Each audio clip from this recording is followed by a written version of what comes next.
He's the Democratic lawmaker who seems to always be in the headlines. West Virginia Senator Joe Manchin. Recent newspaper headlines criticize his motives and lay out his impact after he called for a pause on President Biden's $3.5 trillion agenda. Well, it's all coming to a head now as Congress faces a daunting agenda this week, with Democrats weighing options on moving forward with the bipartisan infrastructure bill, the massive spending bill, and a deadline to raise the debt ceiling as a government shutdown looms. Joe Manchin remains a linchpin in these negotiations. Joining me right now is Chris Regan, former vice chair of the West Virginia Democratic Party. Thanks so much for being with us. Good to see you. We've been longing to talk to you for a long time, ever since you wrote a piece in The Atlantic called "What the Media Are Missing About Joe Manchin," where you explain that Manchin's political style, goes back to his time as governor. But as a senator, he's receiving a lot of criticism from members in Congress who say, he just seems to produce one obstacle after another. What do people need to know about his style? Well, thank you for having me on, Fredricka. I really appreciate it. It's nice to be here. And I think you point exactly the right direction. To judge what Joe Manchin's going to do next, you want to look at his past.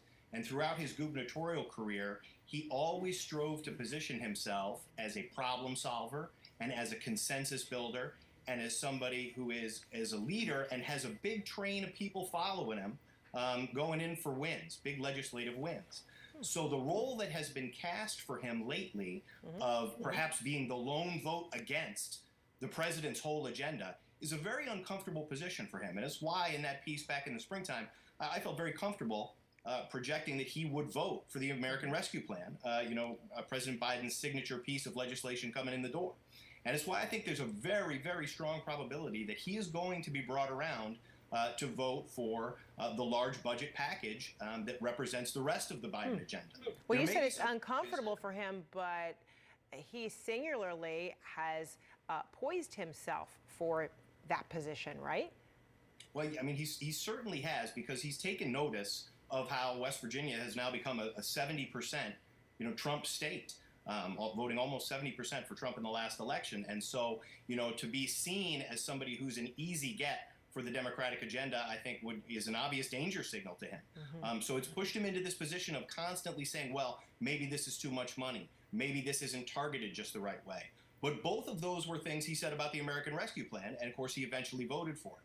So I think he is more out there to have his vote gotten with the perception being the way he wants it, rather than to torpedo the whole Biden agenda.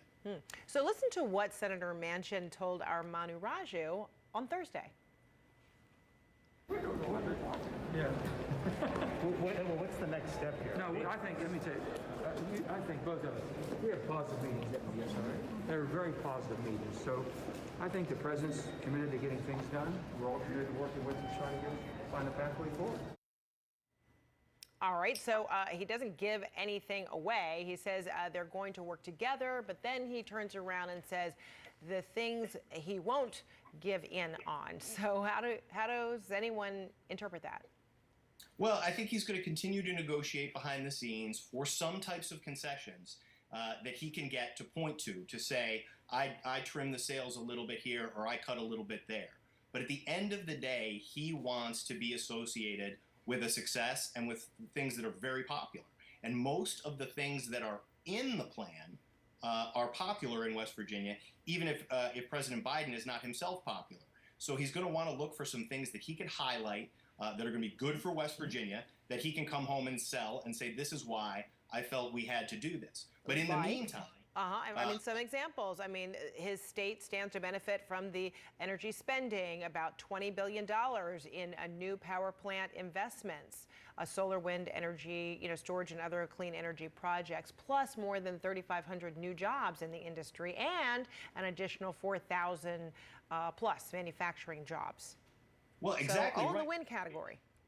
And don't forget the piece a week ago in the New York Times talking about how Manchin was heavily editing the climate sections of the $3.5 trillion package. If he's working on those provisions and being lobbied on them, it isn't because he thinks it isn't going to pass. It's because he thinks it is going to pass, and he may want to scratch the back of some of his folks that have brought him along the way through his career. And if he's working on doing that, it's not because he knows he's going to take the package out and have it not pass altogether.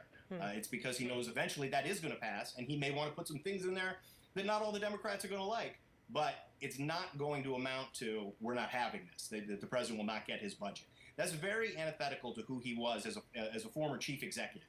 He's got a strong feeling that the chief executive, as he was a governor, the chief executive of West Virginia, has to be able to get his budget through. And so they're going to continue to do this same sort of dance they did with the rescue plan. But I do think he's coming through for it in the end. All right, Christopher Regan, thanks so much for joining us. Please come back. I'm sure we can come up with a lot more to talk about as well. It was great to do it. Thank you. All right, thank you so much.